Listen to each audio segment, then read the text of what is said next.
If you're new to sampling or you just have a hard time using samples, today's video is going to help you out. We're going to cover 4 major reasons why amateur producers struggle when using samples and what an experienced beatmaker does differently. So after watching this video, you'll understand how you can sample better so you can make better beats. Now starting off, you might have a hard time understanding what the difference is between a good sample and a bad sample. You might have had the experience where you load up an amazing sample, but as soon as you try to chop it up and create your own beat out of it, you just struggle to make anything good. And here's why this happens.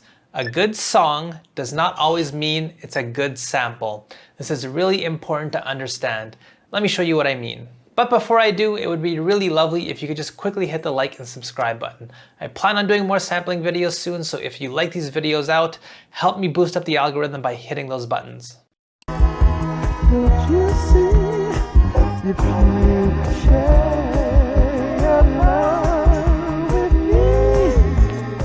So this is a really great example of this idea. I actually really like this song, but I don't think it would be a good sample if I tried to use it in a beat. One reason why is because it's really compressed. You can see by looking at the waveform, it's just consistently peaking at maximum volume compared to some of these other samples. So if we try to use this sample, we'd have a harder time figuring out how to add sounds into this huge compressed wall of audio and still have them sound natural and balanced. Another problem with your sample might be a lack of usable pieces. As you can hear, this sample has a lot of singing on top.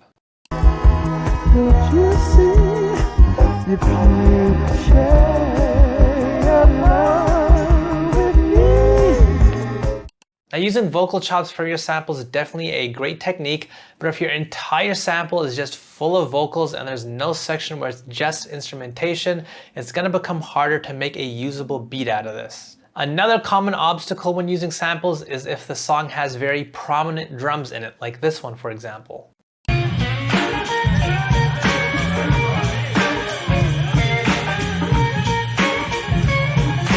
You can hear in the sample we have those ride cymbals constantly playing in the sample, as well as a pretty big clap. This will make adding our own drums and creating our own drum pattern much harder since the sample's drums are just so huge. Now I want to say all of these things aren't going to automatically ruin your chances of making a beat out of this. It still is possible to make a beat out of these samples for sure. But what it will do is severely limit what kinds of sampling techniques and strategies you can use, and it will prevent you from being as free to create your own ideas using the sample. So hopefully you understand that just because you hear a good song that you happen to like doesn't mean it's fit to be a good sample. Now if you still don't understand, think of your sample like it's pickle juice. Sure, you probably love chugging jars of pickle juice because you think it's delicious and you're an absolutely disgusting human being.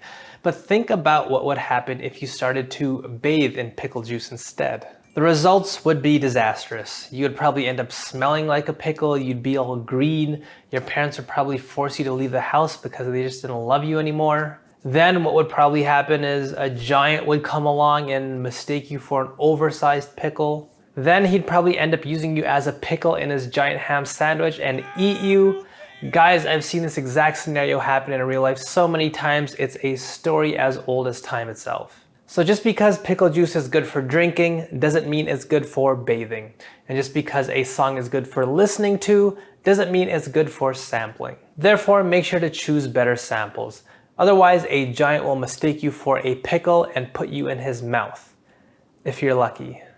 So if you keep choosing these full, dense songs as your samples, you're just going to continue to struggle to piece together your own beat and create your own ideas. What can dramatically help you translate a sample into a better beat is choosing a sample that offers up a bit more flexibility and gives you the ability to actually manipulate it. The next beginner mistake I often see is incorrect sample focus. Let's take a listen to this sample for instance.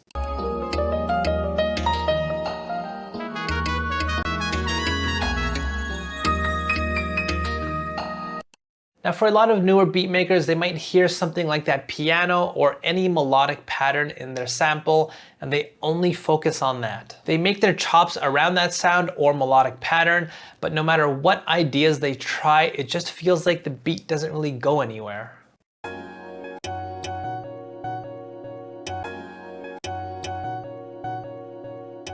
The reason why this happens is because of an incorrect focus. You're not having a complete enough perspective of the entire sample. By only focusing on one sound, you are probably ignoring other important sounds in the sample that are causing you this problem. So to solve this problem, start to focus on what's happening underneath instead of just those melodic sounds on top that you happen to like.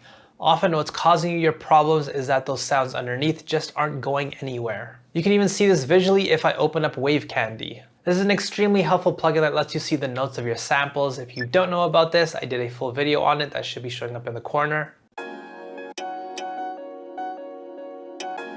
So as you can see, what's happening in the lower frequencies below this piano is that our sound isn't moving, even though I've made tons of chops with this sample. You can even hear this if I isolate those lower frequencies. And this might be what's causing your sampling issues. You're only focusing on one sound to create your chops around. So what can help is to listen to your sample as a whole and not just that melodic sound that you happen to like. Listen to what's happening underneath and create chops around those underneath sounds. That's what I did with this new loop, and now we actually have a progression here.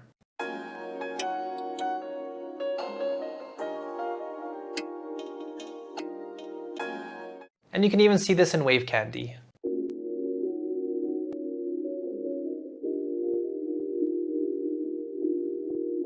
Those lower frequency sounds actually have some movement, and the sample finally provides some direction and feeling to it. So by paying attention to the other sounds in our sample, especially in the lower frequencies, you'll be able to chop up your sample in a way that will actually result in a good loop rather than just a series of random notes. Another common beginner mistake that I often see is that amateur beat makers often have the wrong intention when using samples. So here's an example of this. One of my Discord members, Faringa, sent me this sample and asked me how I would turn this into a beat.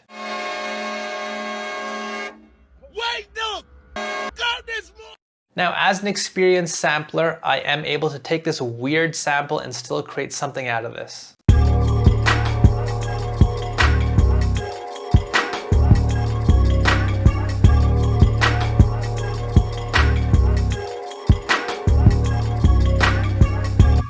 But I spent 2 hours trying to manipulate and contort this sample in so many different ways before I found a way that worked. Here I had to use Iris to isolate the sample in a really unique way.